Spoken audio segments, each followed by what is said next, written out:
émission Parole de femmes. Cette semaine, nous arrêtons de nous inquiéter. Nous disons non à l'inquiétude, non aux soucis qui veulent venir nous harceler, venir voler notre joie dans ce bel été que nous passons et ce beau moment que nous passons toutes ensemble, mesdames. Et bonjour à toi, Gladys. Tu vas bien ? Oui, ça va bien, Annabelle, et toi ? Oui, merci, ça va bien, ça va bien. Merci de demander. Les filles me le demandent jamais. Ça va, Bien, merci. Justement, je m'inquiétais. Mais je suis rassurée dans mon cœur de votre amour pour moi.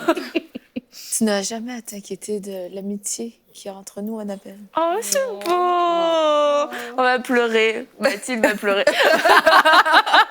Donc, Gladys, nous parlons des inquiétudes cette semaine parce que, comme on l'a dit, quelquefois, les femmes sont un peu, pas susceptibles, mais elles sont plus sujettes à l'inquiétude parce qu'on est au cœur de notre vie de famille, au cœur, on est avec le travail, etc., l'église dans ton cas, t'es pasteur avec ton mari. Donc, il y a plein de choses dont on s'occupe et qui peuvent venir vraiment des sources décidément, de préoccupation.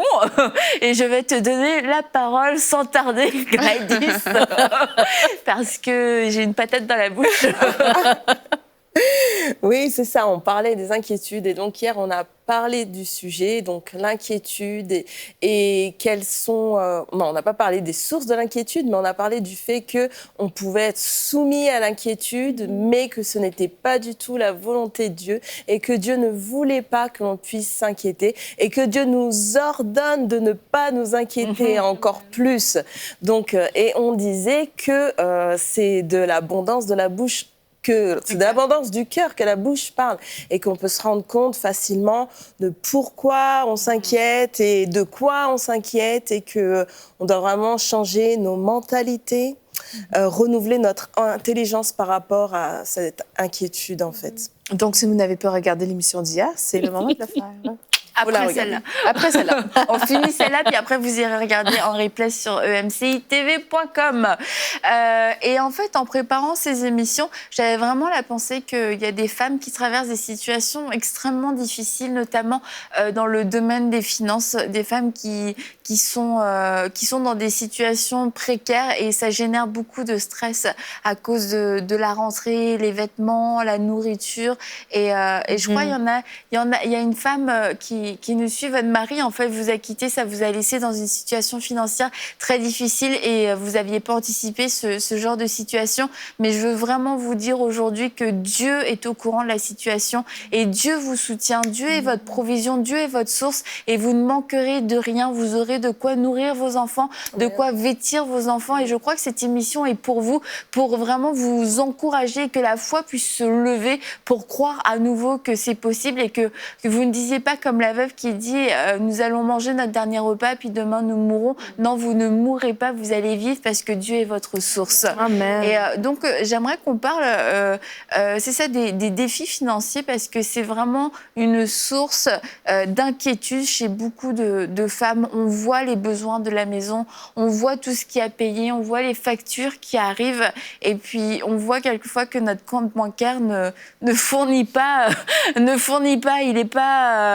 fournit pas aussi vite que les factures rentrent et ça peut vraiment créer du stress à se demander mais comment on va faire, comment est-ce qu'on va pouvoir payer, rembourser nos crédits, nos loyers, etc.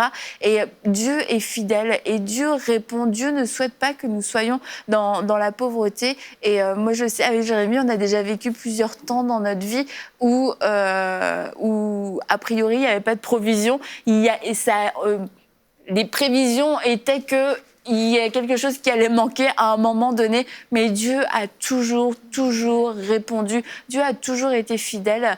Et aujourd'hui, on va parler de cette fidélité de Dieu, particulièrement dans les finances. Ouais. Je crois qu'il faut vraiment avoir un cœur ouvert à ça, croire à la bonté de Dieu. s'attendre à la bonté de Dieu parce que, en fait, vous voyez, il y a cette loi de l'attraction, en fait, qui existe, une loi païenne, en fait, qui dit que on va attirer, en fait, ce qu'on attend, on va l'attirer, mais vraiment, dans la foi, c'est la même chose. Quand on croit à une chose, on croit à la bonté de Dieu, ça attire la bénédiction vers nous. Pas plus tard que ce matin, en fait, j'ai reçu un très joli foulard alors que je m'attendais à rien, mais je crois à la bonté de Dieu. Je crois tous les jours, en fait, je déclare la bonté de Dieu sur ma vie et vraiment, je vis la bonté de Dieu sur ma vie. Être ici au Canada... C'est Nadine qui te l'a donné. Je pense aussi. Encore de la source, Annabelle.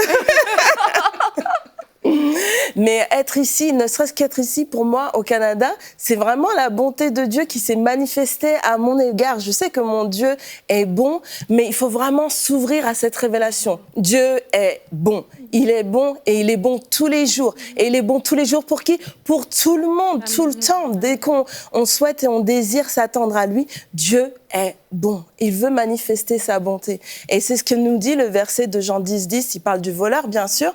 Oui, le voleur, il vient pour dérober, pour détruire, pour égorger. Mais le bon berger, lui, il vient pour faire quoi? Pour nous donner une vie en abondance. Amen. Et c'est vraiment ça qu'on doit d'abord envisager la chose, laisser le cœur ouvert par rapport à ça et dire oui, ok, peut-être que Dieu est bon, je peux peut-être l'accepter, je peux peut-être l'envisager, je peux peut-être réfléchir à ça et recevoir ça pour pouvoir recevoir cette bénédiction. Amen. Amen. Je pense qu'il y a des gens qui vivent des difficultés financières et ils s'attendent à... ils recherchent des solutions naturelles. Mais en fait, la solution est surnaturelle. La solution est en Dieu. Et la solution est dans sa parole. Et on sert un Dieu surnaturel. Et souvent, on est très éloigné de cette réalité-là. Et on vit vraiment ici, en bas, dans nos mentalités, dans la mentalité du monde. Mais la parole de Dieu nous dit de ne pas se conformer vraiment à ce siècle, mais vraiment le royaume de Dieu. Le royaume de Dieu, c'est quelque chose qui est éternel et qui ne change pas. Et nous sommes des citoyens. Nous sommes des citoyens du royaume céleste. Et donc, si on cherche une solution naturelle à un problème qui est ici en bas, eh bien, en fait, ça ne fonctionnera pas. Si on est des citoyens du royaume de Dieu, eh bien, notre solution est en Dieu. Et le psaume 23 nous dit très simplement, « L'Éternel est mon berger, je ne manquerai de rien. » Si Dieu est notre berger, nous avons un Père céleste, son nom est Jéhovah Jireh, le Dieu qui pourvoit. Eh bien, ma solution est en lui et je dois me reposer en lui. Je dois reposer tous mes soucis, toutes les factures, je les pose à ses pieds.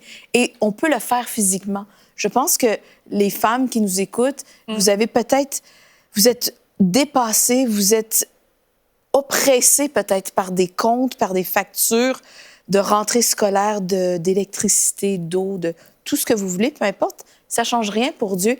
Et on dépose aux pieds de Jésus. Et la parole de Dieu nous dit, « Et mon Dieu pourvoira à tous mes besoins avec richesse et gloire. » Et donc, il ne faut pas chercher une solution naturelle parce que notre Dieu, le Dieu qu'on sert, est un Dieu surnaturel et notre paix se trouve dans qui il est. Amen. Et vraiment, il faut... Pas dans notre compte bancaire. Exactement. Donc, qui est ma source? Qui est ma source? Ma source intarissable, c'est Dieu. Le compte bancaire, il peut dessécher. Mais la source intarissable, d'où me vient la provision me vient de mon Père. Et même, parce que parfois, il y a des réalités financières vraiment que les gens vivent. Et quand on dit ça, tellement les gens sont entrés dans leur réalité, en fait, que c'est un message qui est difficile à accepter. Quand on voit peut-être le montant de la dette qui est peut-être élevé, on voit différentes choses comme ça qu'on n'arrive pas à payer. Même parfois, il y a des personnes, peut-être qui nous écoutent, qui n'arrivent même plus à manger, tellement c'est difficile, en fait, leur situation. Mais c'est vraiment là où, comme Pasteur Gladys disait, il faut se rappeler de la bonté de Dieu. Et puis, il faut se rappeler que Dieu est là. Et parfois, quand on a des difficultés financières, on s'attend à ce que la réponse de Dieu soit aussi financière. Beaucoup s'attendent à ça, mais présentons nos défis à Dieu. Mais Dieu est un Dieu surnaturel, comme Mathilde le disait. Certains s'attendent peut-être à recevoir de l'argent, mais si ça se trouve, Dieu a prévu de répondre, mais d'une manière que vous ne vous y attendiez pas du tout, en fait. Dieu a prévu de pouvoir d'une manière extraordinaire. Moi, j'entends souvent certains témoignages des gens qui avaient des défis financiers vraiment très grands. Et puis, certains, oui, ont reçu de l'argent. D'autres, les dettes ont juste été effacées. D'autres ont reçu des talents, des aptitudes, des choses qui leur permettaient, dès qu'elles ont activé, mais de se débarrasser, en fait, de toutes ces choses-là.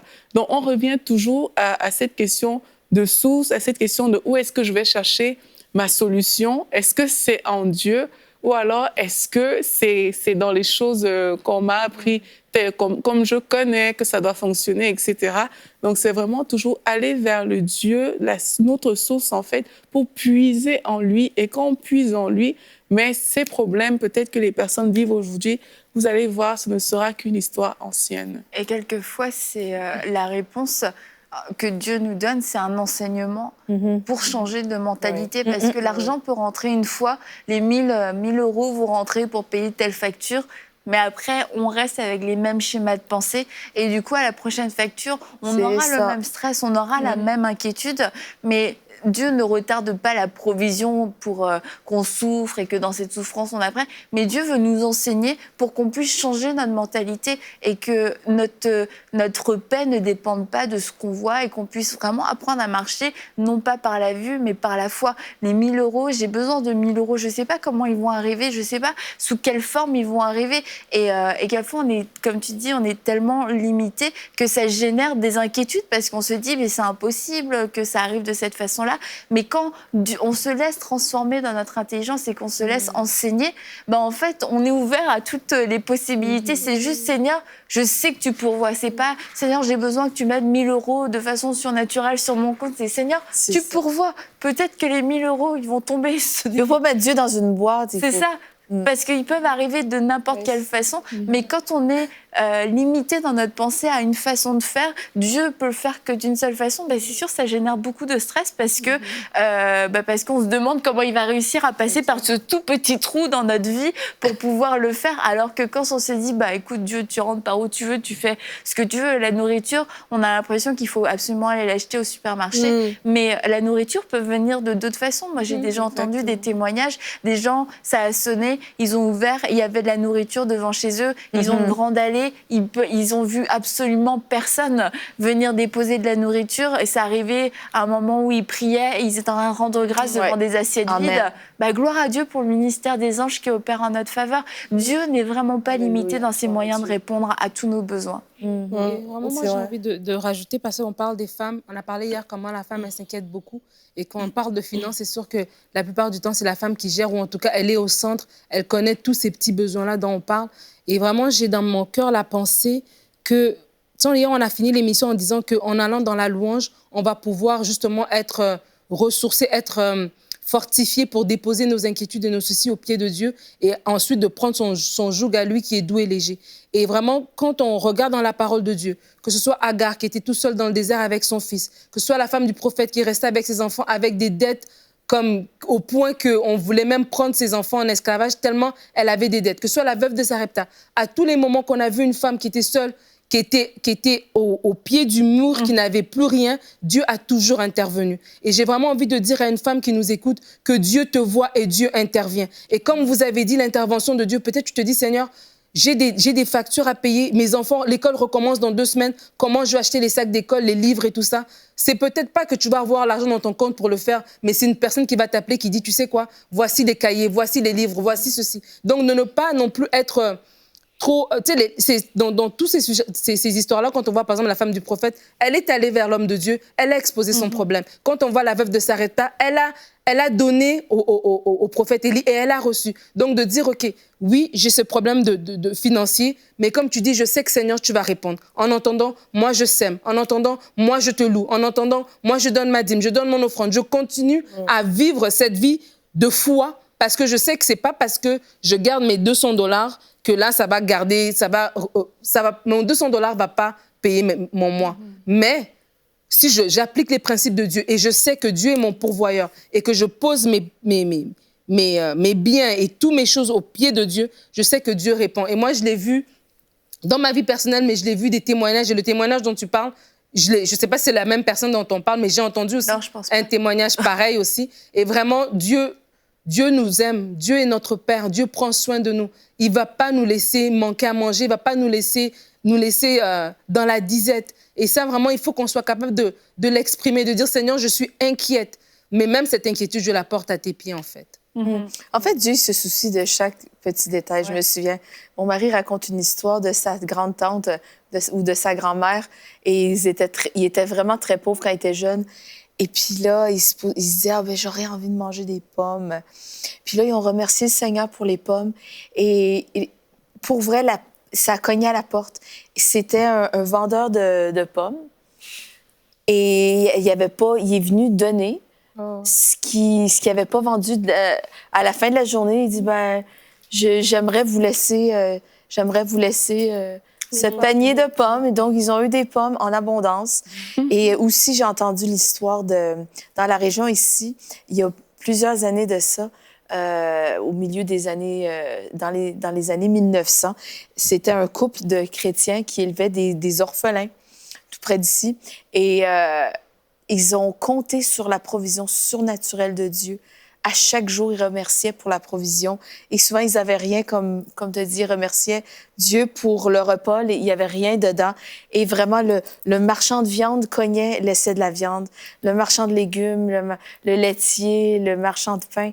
Et vraiment, ils ont vécu comme ça, surnaturellement, à toutes les semaines, jour après jour, la provision surnaturelle de Dieu. Et donc, je crois vraiment que dans la paix de Dieu qui surpasse toute intelligence, hier, on a parlé de Philippiens 4-6, cette paix, quand on remet vraiment à Dieu nos inquiétudes, il y a cette paix qui vient nous envahir, mais aussi on laisse la place à Dieu d'agir. Cette paix qui surpasse toute intelligence. Je t'ai remis mon fardeau. Amen. Maintenant, Seigneur Dieu, de la manière dont tu vas le faire, des fois, je pense, c'est ça, on met vraiment Dieu d'une façon très carrée. Je pense qu'il va y avoir de l'argent dans mon compte pour ceci, cela. Mais comme tu disais, Nadine, ben, la provision ne viendra peut-être pas nécessairement comme nous, on l'a pensé, comme nous, on l'a vu venir.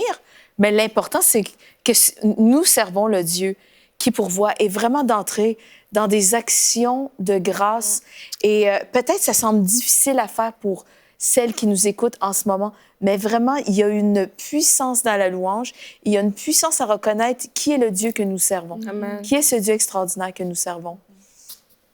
Ouais. Ben, ça me fait penser, en fait, ces témoignages, en fait, ça me fait penser à mon propre témoignage. Avec mon mari et mes enfants, on avait prié pour une voiture et je crois qu'on a dû prier pendant 2 ans pour une voiture. Tous les jours, on remerciait Dieu. Seigneur, merci pour cette voiture. Et les enfants étaient dans l'histoire, en fait, parce que vraiment, on voulait une voiture plus grande. Et on ne savait pas, en fait, de quelle façon Dieu allait intervenir, en fait. On a envisagé différentes choses. Peut-être ce sera par leasing, peut-être ce sera par... Vous voyez, en fait, on s'imagine des choses. On pense des choses. On s'imagine Dieu va agir comme ça, ou il va agir comme ça, ou alors comme ça. Et en fait, Dieu nous a surpris d'une manière. En fait, on nous a réunis à un moment donné. On avait une autre voiture, mais elle n'était pas, c'était pas convenable pour nous. Et on nous a réunis à un moment donné, un groupe d'amis nous a réunis. Bah, écoutez, voilà, on a ce cadeau pour vous. Tenez.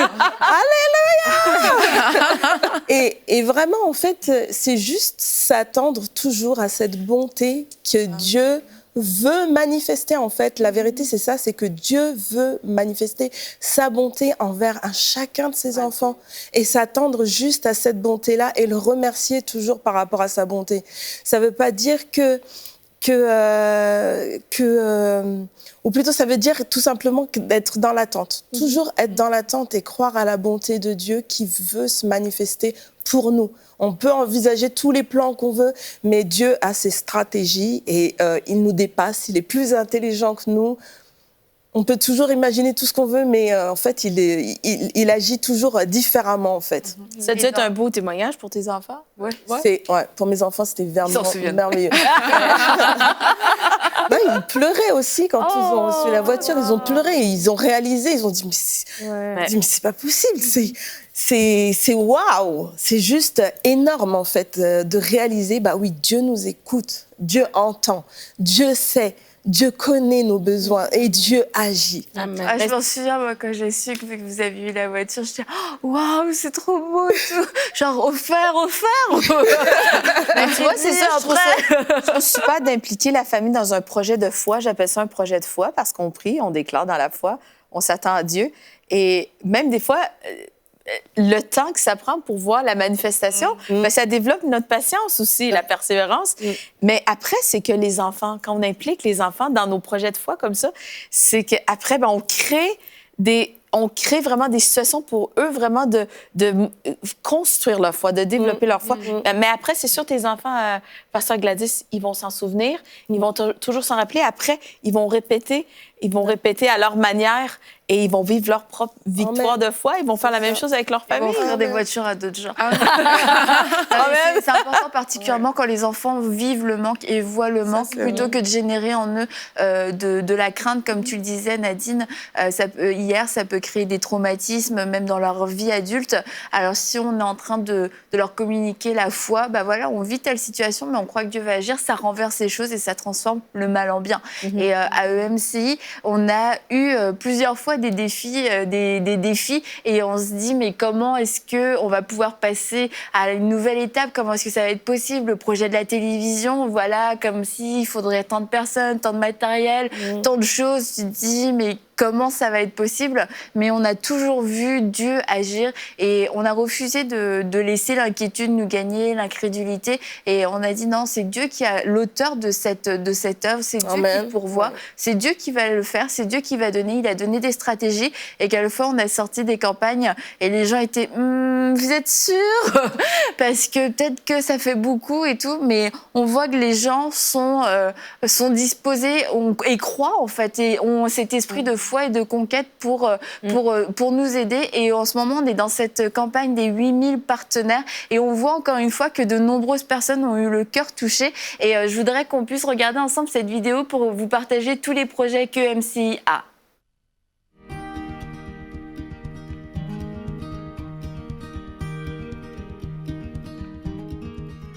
Les filles, est-ce que vous réalisez que ça fait déjà plus de 4 ans qu'on a commencé les émissions Paroles de Femmes sur ce décor avec toi Mathilde, et il y avait aussi Anne et Yveline, et j'en profite pour te souhaiter la bienvenue à toi Magali, la dernière arrivée parmi nous. Oui, merci Annabelle pour la confiance, j'aurais jamais imaginé ça, mais c'est un vrai privilège pour moi de faire partie des émissions. Mathilde, est-ce que tu te souviens des premières émissions? Oh oui, c'est comme si c'était hier. Vraiment, ça m'a sorti de ma zone de confort, mais franchement, je suis très heureuse d'avoir relevé le défi. Pour ma part, c'était un nouveau concept, un talk show avec des femmes, ambiance salon, c'était vraiment innovant. Moi, je regarde Paroles de Femmes depuis le tout début et vraiment, je suis trop bénie. Eh bien, figure-toi Nadine que tu n'es pas la seule parce que nous avons reçu des témoignages de nombreuses femmes de toute la francophonie. L'émission Paroles de Femmes, ce n'est pas qu'une simple émission en fait. Qui a été vraiment un soutien dans ma vie, un encouragement. C'est vraiment mon rendez-vous quotidien. C'est une source de motivation et d'inspiration pour chacune d'entre elles. Une émission inspirante, qui nous nourrit, qui nous bénit. C'est l'un des outils que le Seigneur a utilisé pour me sortir de la religion et découvrir ce qu'est qu'une vraie relation avec Christ. C'est une plateforme où la femme apprend à se construire tant sur le plan spirituel que sociétal. Et qui l'encourage toujours à aller plus loin et à se fortifier dans sa foi. Paroles de Femmes m'a apporté la confiance face à mon appel. Ça a vraiment été un plus, une bénédiction de plus dans nos vies, en plus de l'église locale. Apporte bonheur et réconfort dans le cœur de toutes les femmes qui en ont besoin. Que Dieu vous bénisse. Merci.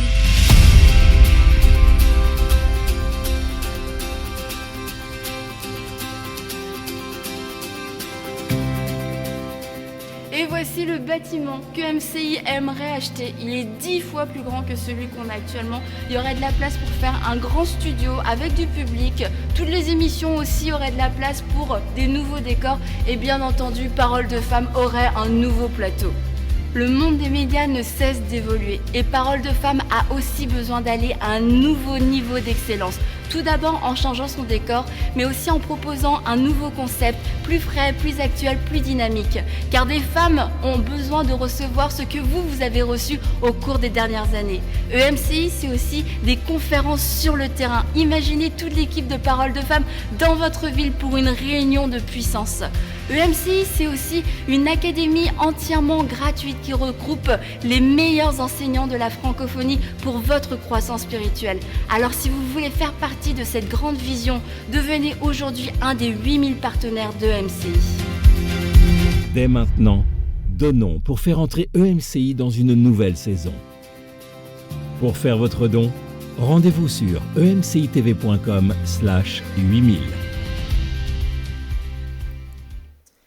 Alors, si vous voulez devenir partenaire, mesdames, mesdemoiselles, vous pouvez aller sur les 8000.com.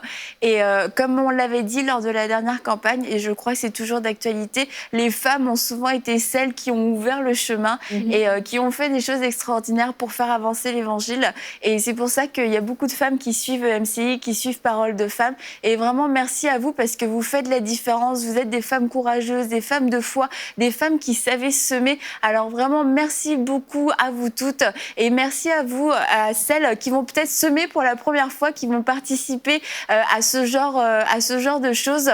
Et je vous assure que Dieu est puissant, que Dieu est fidèle et Dieu aime lorsqu'on sème avec joie. Amen. Effectivement, Annabelle, Dieu aime quand on sème. En fait, la loi de la semence et de la récolte, c'est une loi spirituelle, en fait. Et cette loi, franchement, ça fonctionne. Quand la Bible dit qu'il y a plus de bonheur à donner qu'à recevoir, mais c'est pas parce que, c'est pas tant donner que ça. En fait, l'idée derrière de Dieu, c'est parce que Dieu veut bénir qu'il encourage à donner, en fait. Parce qu'il y a quelque chose derrière qui fait que quand tu donnes, mais il y a quelque chose que tu vas recevoir. Et c'est ça aussi qu'on demande de semer. C'est vraiment de dire, mais je donne et je sais que j'investis dans le royaume de Dieu. Là, en l'occurrence, ça veut dire que je regarde même aux choses éternelles. Je ne m'arrête pas juste à ce qu'il y a sur la terre. Mais quand je sème comme ça, mais en retour, il y a aussi une provision. J'ai le droit de m'attendre à une provision, en fait, surnaturelle. On a parlé que Dieu est notre source aujourd'hui.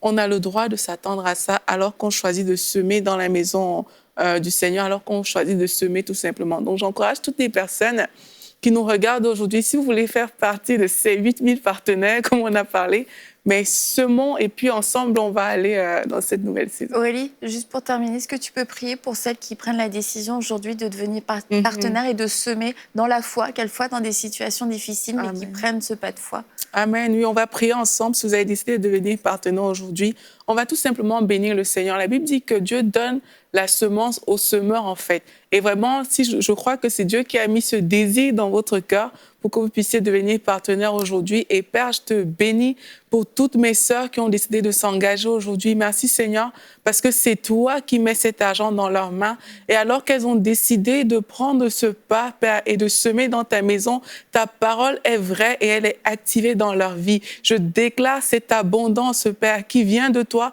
Et je déclare que là où il y avait encore des difficultés, là où c'était encore dur, Seigneur, je déclare aujourd'hui même que cela change dans le puissant nom de Jésus. Père, merci parce que tu les bénis d'une manière extravagante, Seigneur Jésus. Je te bénis pour la vie de toutes ces femmes qui est changée, transformée aujourd'hui parce qu'elles ont décidé d'obéir au son de ta voix. Que l'honneur soit pour toi, Seigneur Jésus-Christ. Amen.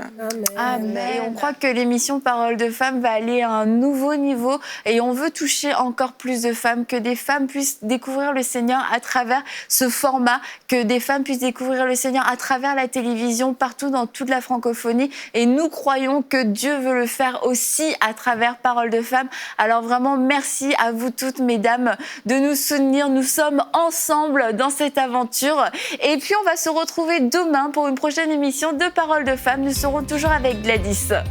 Il y a tellement de gens qui ont encore besoin d'entendre parler de l'amour de Dieu. Devenez l'un des 8000 partenaires de MCI TV pour nous aider à répandre cette merveilleuse nouvelle. Dès maintenant, donnons pour faire entrer EMCI dans une nouvelle saison. Pour faire votre don, rendez-vous sur emcitv.com/8000.